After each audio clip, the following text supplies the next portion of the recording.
JJ the CPA here. Hope you're doing well. I've got a few clients that are watching my videos as they drop, so I'm giving you a head start. I'll have a overall video coming out Monday morning with a series of videos following up on each one of these items. But here's our plan of action for the week of March 30th, 2020. First, stop running payroll.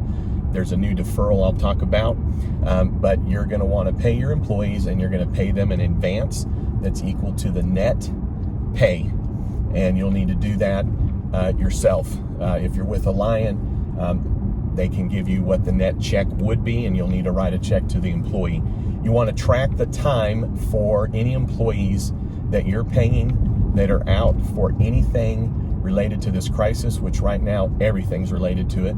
A fourth tax credit has been introduced into the CARES Act that I will go over, but basically you're going to get a tax credit with one of these four if you're paying an employee who's out for pretty much any reason related to this.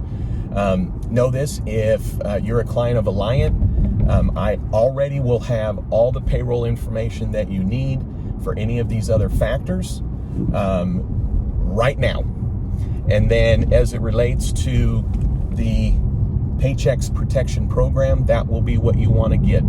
Do not go online. Do not get the SBA. It is not the same. The COVID-19 SBA disaster loan that you can get now, do not get. If you have started the process, cancel it. If you have any other loan that you've started since February 15th, cancel it. This does not include anything that you would have in play before the 15th of February. And then if you are with Alliant as well, I will have the retirement plan as well as the gross number of wages for the last 12 months that are needed for the Paychex Protection Program, including any adjustments for employees that make over the 100,000. What I need from you is your December health insurance bill and your January health insurance bill to show what you're paying if it's on yourself or your family, and then what you're paying for your employees. If your employees are paying a portion of the health insurance, then you need to tell me that. So that's something that I'll need from you. It's not something I'll be able to get from Alliant, and even if we're doing your books on QuickBooks, I need the bill for December and January. December 2019, January 2020. I've got 3 banks lined up. Several of you have asked, can you get an introduction? The reason I'm going to hold on that is that we are going to streamline it. I'm working with all 3 on the streamline process, and then when we're ready to get this rolling, then it'll just make sense to do that all at the same time versus overwhelming the banks with introductions. It will not be ready Monday, the Payment Protection Program. It was basically Friday before 5 o'clock that the CARES Act was put into play. There needs to be some time for the logistics to be signed up, get the banks up and running on this. Do note that on the payment or on the Paychex Protection Program, you only can get it through a bank that's FDIC or credit unions. They will apply, and you will not get it online. I repeat, you will not get it online. If you have a friend or you think you've gotten a secret, or someone just sent you an application and they said, hey, it's already up, and you're doing it online, it's absolutely not online. Can't stress it enough. Don't do it online, period. The end. On the rebate stimulus checks, those should be out within 3 weeks. If you're a single filer and your adjusted gross income is over $99,000, unfortunately you won't get a check. If it's between $75,000 and $99,000, you'll get a partial check. For couples, if your adjusted gross income is over $198,000, unfortunately you won't get a check. And then between $150,000 and $198,000 for married individual or married couples, there'll be a partial phase out. There'll be no credit, as I understand it, if your kid is over 17. If you have claimed that kid and they're in college, they're not going to get it. You're not going to get it. If you have a kid and they're working and they're earning a living and they're making money, then they would get the $1,200 credit, or if they're married, $2,400. There is the same phase out. So if you're getting phased out on your stimulus rebate check because of the limits that I just said, the dollar limits, then your kids' amount of rebate that you would be getting would be phased out in the same percentage. It will be a direct deposit if they have that on file. If they don't, they're going to mail you a check. If you've changed banks, there's nothing we can do about it. They'll send you a check. If you filed 2018, they'll base the information based on 18. If you've already filed 19, they'll base the information on that. So far, I've not seen that there'll be any corrections to it, meaning if they give it to you based on 18 and you wouldn't have qualified because of 19, that there's no repercussions or recapture. If they pay you based on 2018, but based on 2019, you would have gotten more of a stimulus check. My understanding is there will not be a catch-up, meaning you're going to get your check, it is what it is, and that's it.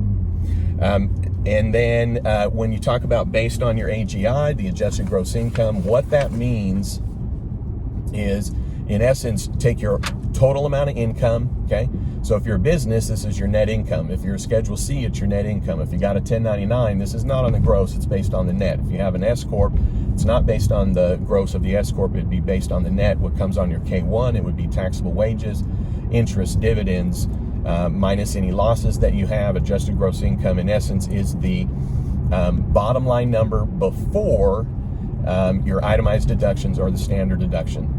And then we have the 3 tax credits that I've told you about. We've got videos on that. Nothing has changed with that. 511 if someone's got COVID symptoms, they're quarantined or told to quarantine. That's $511 a day, max 10 days. If you have an employee that you're paying and they're out caring for someone with COVID symptoms, quarantine, or told to quarantine, it's $200 a day. Tax credits, max 10 days. If you have somebody that is out because school's closed or caretaker's unavailable, we have a health emergency, that's a max $200 a day, max $10,000 per employee. What's new here is in the CARES Act, there's a retention tax credit.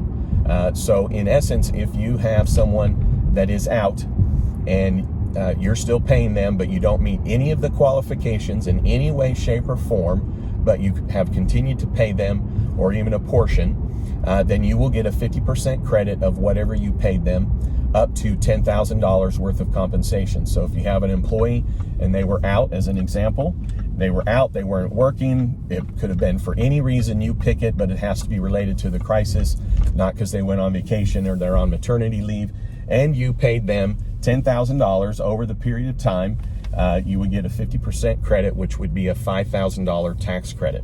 One of the other major aspects that is in play, the deferral of the employer's Social Security tax for 2020.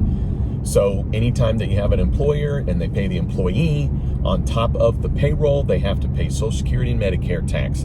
The Social Security portion, 6.2%, is deferred to 2021 and 2022. What?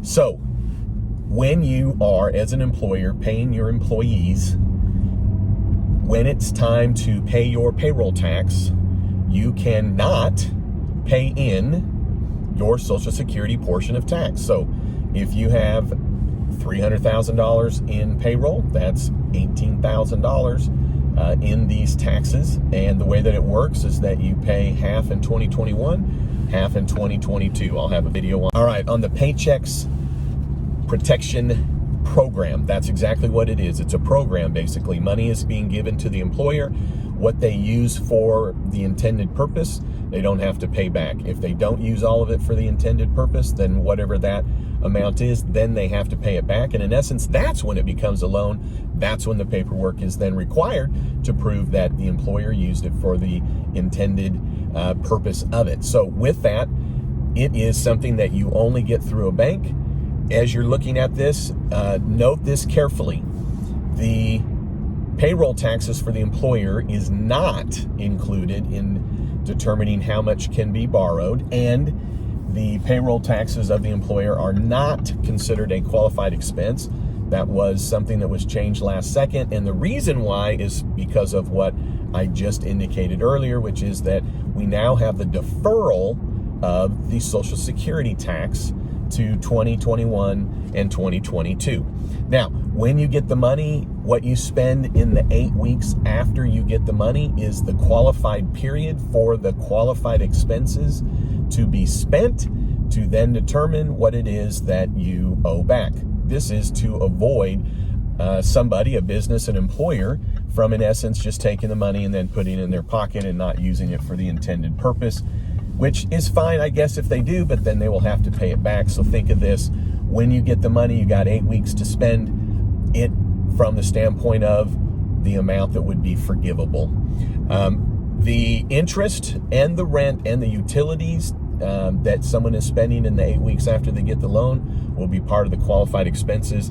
On the utilities, an expansion of that is that it is the telephone, water, gas, electric, and internet.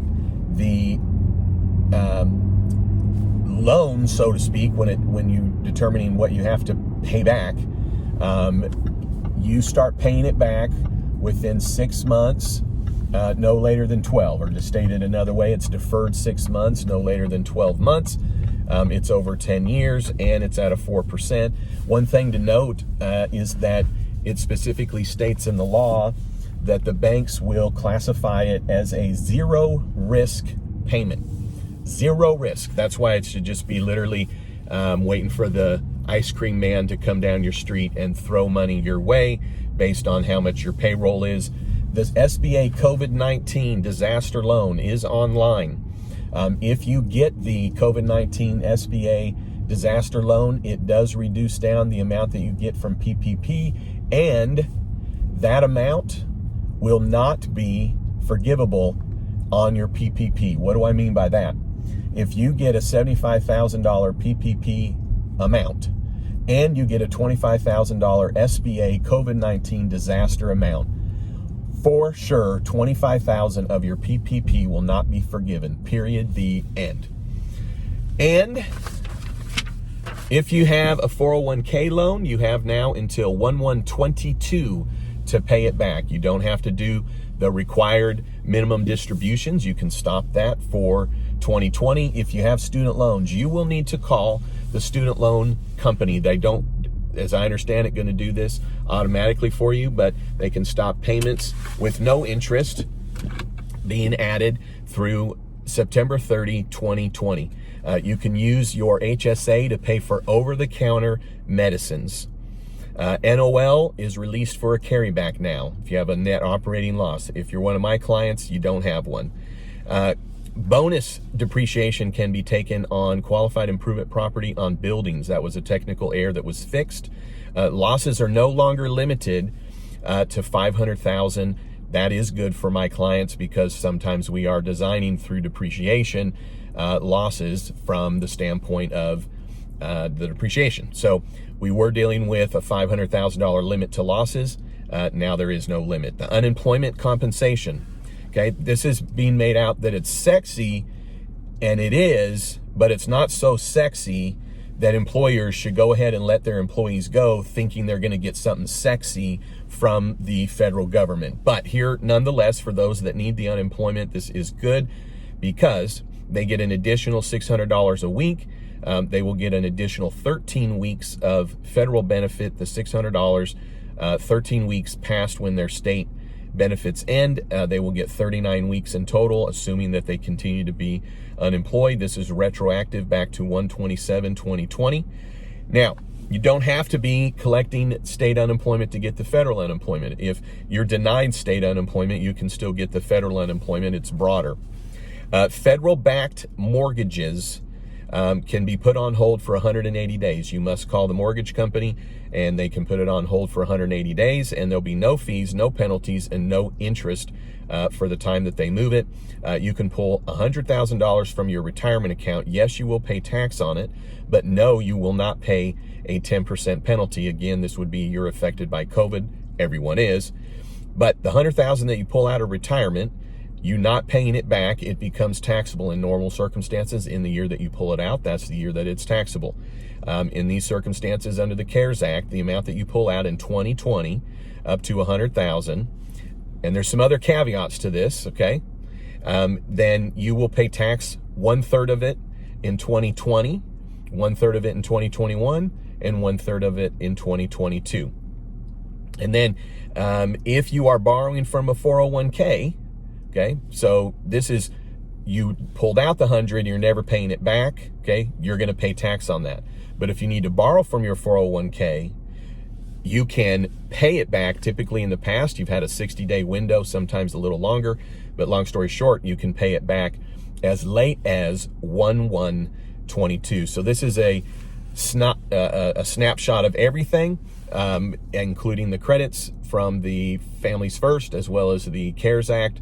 I'll be putting together some additional extended videos, and then I'll be putting together a specific video that really draws through the plan of the week, in my opinion, for the clients that I'm working with. So this is just kind of a preview and an overall.